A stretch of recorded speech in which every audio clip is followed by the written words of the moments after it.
Hello Mara, welcome to my channel. Mare, alam mo ba? Nadine Lustre nag-promote ng sugal at nabash ng netizens. Tara, let's spill the tea. Mare, maraming reaksyon si Nadine Lustre matapos mag-endorso ng isang online gambling platform.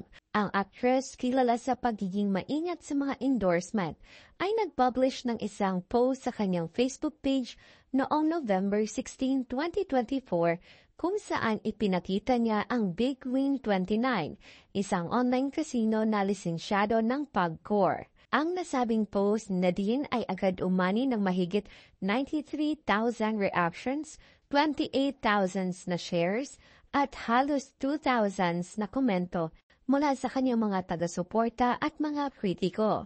Makikita sa post na ito, hawak ni Nadine ang kanyang cellphone at ipinakita ang Big Win 29 app kung saan siya ay isa sa mga brand ambassador ng online casino platform. Sa kabila ng kanyang popularity at pagiging maingat sa mga endorsement, nahati ang mga opinyon ng mga netizens tungkol sa hakbang na ito ni Nadine Lustre. Marami sa kanyang mga tagahanga ang nadismaya at ipinahayag ang kanilang saloobin, lalo na tungkol sa panganib na dulot ng online gambling. Isang netizen ang nagsabi, hindi nakaka-aesthetic President Nadine, habang ang iba naman ay nagkomento na hindi nila inaasahan na magpo-promote ng online gambling si Nadine Lustre. Ayon sa kanila, ang pagsusugal ay may seryosong epekto lalo na sa mga adik sa sugal. Sa kabilang banda, mayroon ding mga taga-suporta ni Nadine Lustre na ipinagtanggol siya. Ayon sa kanila, ito ay isang legal na negosyo at personal na decision lamang ng aktres. Isa sa mga fans ang nagkomento, "Gambling is a choice. Just respect her hustle. Business-minded lang siya." Samantala, ang social media influencer na si Sian Gaza ay gumawa rin ng open letter upang ipagtanggol si Nadine Lustre laban sa mga bashers. Ayon kay Sian Gaza, hindi dapat husgahan si Nadine Lustre dahil lamang sa isang endorsement. Iginiit niya na ang aktres ay may mga personal na responsibilidad tulad ng ibang tao at ang endorsement na ito ay maaaring isang malaking financial opportunity para sa kanya. Narito ang buong pahayag ni Sian Gaza sa kanyang post. Open letter to all the haters and bashers of Nadine Lustre. Matumal na si Nadine ngayon. Walang projects, kung mayroon man papitik-pitik lang at sobrang baryan ng talent fee. May mga loan na kailangan bayaran yung tao. May mga bills na kailangan habulin buwan-buwan. May lifestyle na kailangan i-maintain. May mga buhay din na umaasa sa kanya. Ang hindi ko maunawaan kung bakit nyo ika-cancel yung tao nang dahil lamang sa isang post promoting a gambling platform. Kasi maraming maeengganyo, maraming buhay ang masisira. In what way? Nag-live streaming ba siya? Hindi naman. Brand ambassadors lang yung tao. Napakalaki ng offer.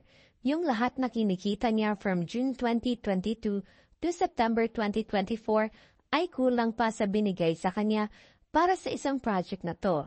Bakit hindi niya tatanggapin? Napakalinis niyo naman pala. Napaka-righteous niyo.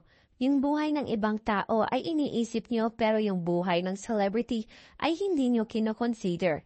Masyado na kayong woke. Lost in touch na kayo sa reality. Nakasira ba siya ng pamilya by doing one promotional post? Hell no. Yung maglalaro lang dyan ay yung mga taong lulong na rin sa ibang platform kagaya ng Kasinyam. Kinakapos yung tao financially, kaya dumidiskarte siya sa buhay sa marangal na paraan, tapos ibabash nyo pa at dudurugin ang mental health? Grabe naman kayo. Nang scam ba siya? Nanloko ba siya ng kapwa? Hindi naman. Sana sa bawat idealismo ng ating ipinaglalaban maging realistic din tayo paminsan-minsan. Boycottin nyo yung platform pero huwag niyo namang husgahan yung buong pagkatao ni Nadine Lustre nang dahil lamang sa isang bagay na magbibigay ng solusyon sa mga pinagdadaanan niya ngayon sa buhay. Si Nadine noong September ng 2024 ay ipinakilala bilang brand ambassador ng Big Win 29. Sa isang interview, sinabi niyang ikinatutuwa niya ang pagiging bahagi ng brand at inilarawan ang Big Win 29 bilang isang exciting experience na tumutugma sa kanyang masiglang personalidad. Bagamat legal ang operasyon ng Big Win 29 at may pahintulot mula sa PAGCOR, nananatiling controversial ang pakikilahok ni Nadine Lustre sa industriya ng online gambling. Yun lang, Mare. Thank you for watching, Mare, and subscribe for more. Don't forget to watch our other videos.